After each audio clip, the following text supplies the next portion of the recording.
Cloverfield is a 2008 American giant monster movie directed by Matt Reeves and produced by J.J Abrams. It drew much anticipation leading up to its January 18th release due to its highly unusual and extremely secretive marketing campaign. The first teaser trailer didn't even have a title and relied entirely on the mystery of its premise, showing a surprise party being violently disrupted by some off-screen destructive force. This deliberate attempt to hide what the movie was about generated quite a bit of hype and fueled much speculation and theorizing as to what the movie was about. This was further heightened by the extensive and creative viral marketing campaign, which used various websites and social media to encourage people to participate in piecing together various clues. A lot of people were excited to see what this movie was about. Some thought it was a Cthulhu movie, others even thought it might be a new Godzilla movie. Considering all this, it must have been a bit of a come down then when the film was released, and it turned out to be just an original giant monster movie. And a fine giant monster movie it is. While it received some backlash at the time, Cloverfield turned out to be quite a good creature feature that, despite its absurdly small $25 million budget and reliance on a found footage style, managed to capture some truly epic imagery and an apocalyptic tone that any fan of Japanese monster movies can appreciate. Indeed, Cloverfield is very much in the style of the Japanese kaiju genre, much more so than the monster movies that typically come from the United States. One of the defining differences between American and Japanese monster movies is that American films usually end with the monster being killed by the ingenuity and scientific power of the nation, while Japanese films tend to emphasize how powerless they are in their attempts to stop it. The '98 Godzilla is the perfect and most obvious example of this difference, though it certainly isn't the only one. The US took an invincible monster from Japan and killed it with conventional weaponry and the quick thinking of Matthew Broderick. In contrast, Cloverfield goes out of its way to demonstrate how futile our efforts are to stop it. Nothing works, forcing the government to wipe out all of Manhattan, and it is hinted that even that doesn't kill it. The monster, unexplainable and unkillable, puts us in our place, perhaps even dooming all of humanity. But Cloverfield's connection to Japan goes further than its depiction of the monster. Aside from the fact that the main character is going to Japan at the beginning of the film, which admittedly is a nice touch, the film is most rooted in the kaiju genre through the way it uses the monster in the context of the greater narrative. In fact, Cloverfield draws direct inspiration from the granddaddy of all kaiju movies, the original Gojira. Don't believe me? Here it is from the man himself. My son Henry and I went to Tokyo last year. We went to a bunch of toy stores, and I realized at almost all of them, Godzilla was still featured. And it just struck me that there was this iconic monster that still, so many years later, had meaning to the culture. And I thought, you know, I wished that we had a monster like that.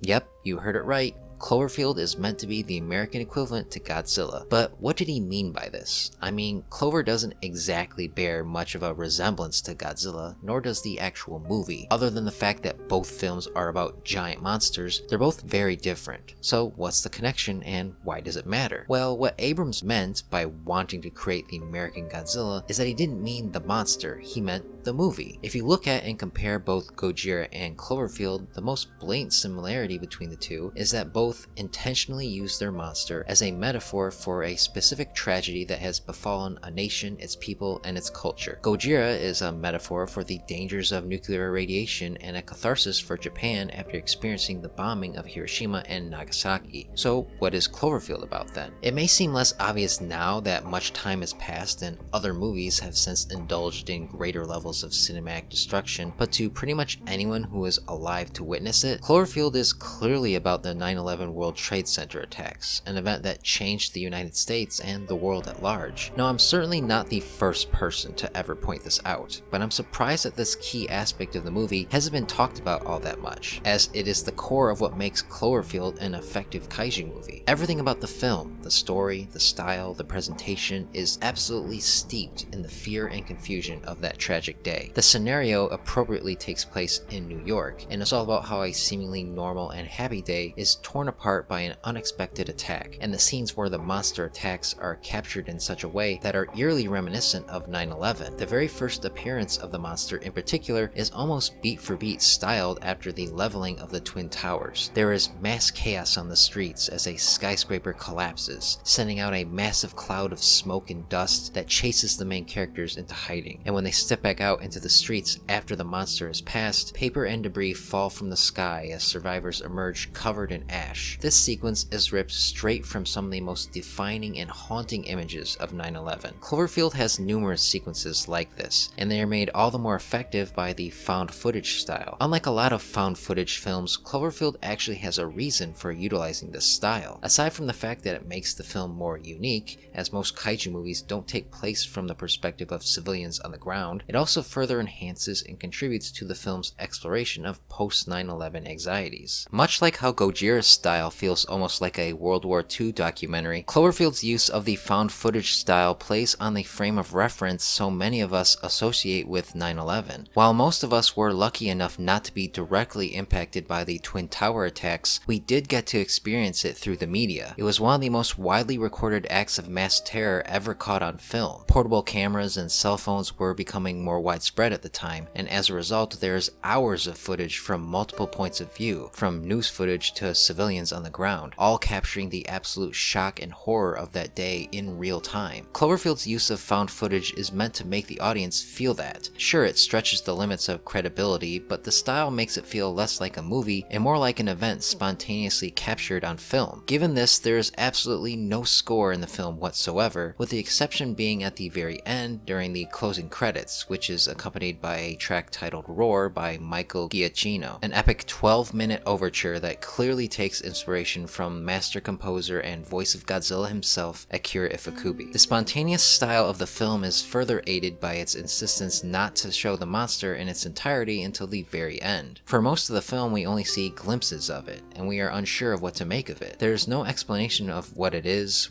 doing, or where it came from. This makes everything infinitely more terrifying, which further contributes to the film's attempt to inhabit an atmosphere of mass panic and confusion. The influence of 9/11 even extends down to the actual plot of the film, which has Rob and his small group of friends venturing back into the city to save the love of his life, whom he had scorned only hours earlier. This very simple story is at its core about how catastrophic events put things in perspective and make you cherish the people you too often take for granted. This was a common sentiment expressed by anyone involved in 9/11 and even the country at large. The events of that day made you want to hug the people closest to you. It was a day that spouses, siblings, and friends didn't argue over petty things and instead expressed their appreciation for each other. It, at least temporarily, shook Americans out of their day-to-day apathy and put things in perspective. It is this sentiment that drives the characters in the film to, despite all logic and reason, go back into danger instead of hiding in safety. They, both literally and metaphorically, run back into the towers to save a loved one. And like so many brave people on that day, most of them don't make it out alive. The ending is very bleak and lacks any real sense of closure, although this probably has more to do with the found footage style in general than it does any sort of thematic connection to 9/11. And despite my praisings here, that I think is the biggest problem with Cloverfield. Even given the stellar way it uses the monster as metaphor, it doesn't really have anything of substance to say in regards to the particular national tragedy it speaks to. If Cloverfield was an attempt to be the American equivalent to Godzilla, it kind of failed, and all you have to do is compare the two to see why. It isn't nearly as powerful and everlasting as Gojira was. The 1954 classic explores deep and profound ideas regarding war, the moral use of weapons of mass destruction, and the post-nuclear age. It spawned an entire genre, a legacy, and a national icon. Cloverfield had no such impact. It pretty much came and went, and as a result it really isn't remembered all that much, at least not until recently, where it has since become merely one standalone story in a bizarrely cobbled together franchise of increasingly declining quality. Now, much of this can't be helped. Cloverfield is a different movie for a different nation at a different time, so it simply can't achieve the things Gojira did. But it's also undeniable that the movie doesn't have a particularly deep message, and isn't especially rewatchable, even though I think a lot of the monster stuff still holds up. While the first viewing can be a thrilling, intense experience, there's nothing to come back to once you've seen it. it. This has always been one of the biggest flaws with found footage films, and in this way Cloverfield is no exception. But as a piece of art and an artifact of its time, it can be fascinating, particularly to those such as myself who like to think about monster movies in this way. And at the end of the day, I have to give credit to Cloverfield for being different from most of those other movies, at least those that come from the United States. It's an American kaiju movie that takes inspiration from the Japanese roots of the genre and frames it from a distinctly American point of view by drawing from a day that will forever live on in infamy in that nation's history. It may have failed to leave a lasting impact on cinema, but in moments it succeeds in capturing a particular time and feeling in a way only a handful of films ever could, and that's what makes it a movie worth sticking up for. So what do you think of Cloverfield? I know some really like it while others don't, so please feel free to leave a comment explaining why. Regardless of your opinion, I'd love to hear it. And if you enjoyed this video, like it, share it, and subscribe to Up From The Depths for more videos like this, not just about Godzilla, but all things kaiju related. Thank you so much for watching, and as always, long live the king.